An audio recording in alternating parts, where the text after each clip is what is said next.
Well, joining me to discuss this conflict of international concern is global affairs analyst Catch Onononju. Thank you so much for joining us at this time. So, what are the potential implications of these missile attacks on the military balance between Iran and Israel? Well, I think I would say this is a provocation that we saw coming a long time before now. Israel has done everything possible it can to drag United States into a war with Iran. And because everybody knows about this, that's why, despite these provocations from the state of Israel, nobody will jump into it. The United States is very careful because it has already said that it is not part of what Israel is doing. Israel is saying it took the action because it believes it is necessary. What we know that has been on for a very long time is an attempt by Israel to dictate the U.S. policy towards Iran. And I think the U.S. Display of restraint is commendable, and I will ask that no escalation be entertained, despite what Israel does. In this particular case, Israel is the aggressor. And we know Israel does have a need to force the United States into a war with Iran. I believe, despite the crisis right now, if we're able to deter a full-blown war between Israel and Iran, that will be a very great achievement. And I believe the international community should continue to work to make sure they diffuse this lingering crisis between Iran and Israel. What should be the response of the international community towards deterring this war? What it has done before now. Before now, the international community, and especially the United States, has done everything possible to refrain from being dragged into a war with Iran by Israel. This has been Israel's long-term policy. In Israel's view, in terms of the creation of the current Israel, which we see as an experiment, which has started since 1948, Israel does not believe that Iran should be allowed to stay just that way. Well, if you ask me, I will tell you what the world has done this long time to be able to stay away.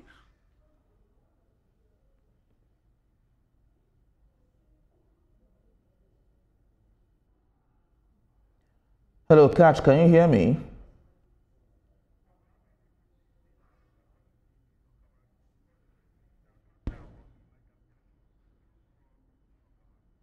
All right, we seem to have some technical hitch, which we are resolving at this time, but we're going to commercial break, and when we return, we'll have more discussions on this development. Stay tuned. You're watching TVC News. Of course, we have Catch Onononju joining us to talk about the Iran-Israel escalation that has happened overnight. And of course, we were talking about de-escalating this war. Catch, can you still hear me? Yes, I can hear you very well. Oh, very good, very good. So, continue from where you stopped. What I'm saying is the international community should not deter from what they have done over these years since Israel has tried to force the United States into a war with the state of Iran. I commend the United States and will tell the international community to continue to do what they have done, all that is possible to restrain a full-blown war. It is a well-known fact. It is a policy of the state of Israel to force a war between the United States and Iran. So far, the U.S. has made sure it stayed out of it. And if you also look at the release by the Department of State in regards to the words of the Secretary of State, it says no, and the Secretary of Defense, United States is not part of it, and Israel is saying that they took the decision because they believed that there were danger. Of course, the danger they think is on the long term that Iran seems to be the biggest threat to the creation of Israel as an experiment. And I think if it proves that we must go to war with Iran in order to make the current Israeli experiment successful, then we need to think about something very different.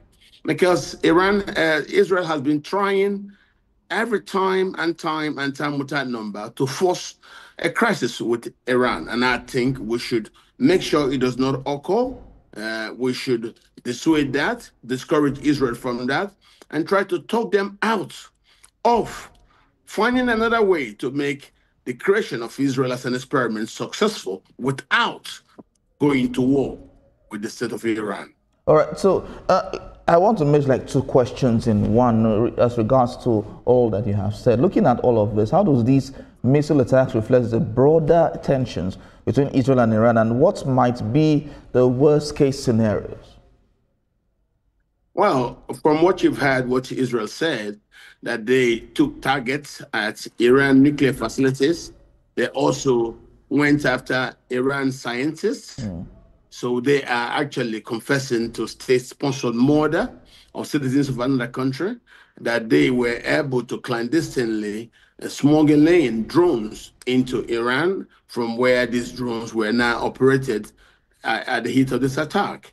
So we know this is a well-coordinated provocation from the state of Israel, because Israel frustratingly believes that without a war between the US and Iran, that Iran would not be removed. What I want to say is, it is difficult for anybody to think that you must remove Iran. Iran is a very old country. It dates back from the days of Mesopotamia. It dates back from the days of Babylon.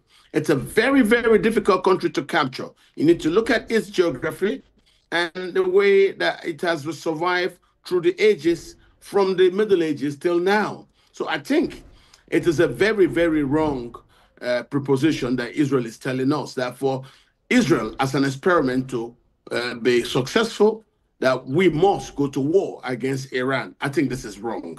We need to start working at brand new strategies to sustain the workability of the current experiment of Israel, which we started from 1948. I believe Israel can live alongside Iran.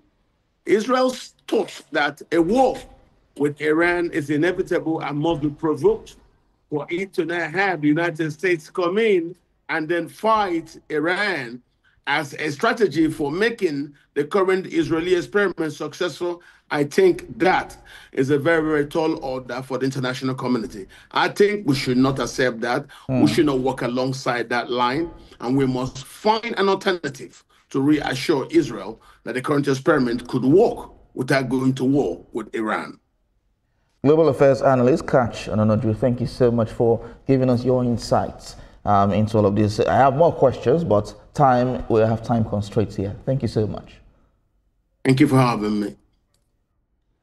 Well, let's give some attention to crime control news.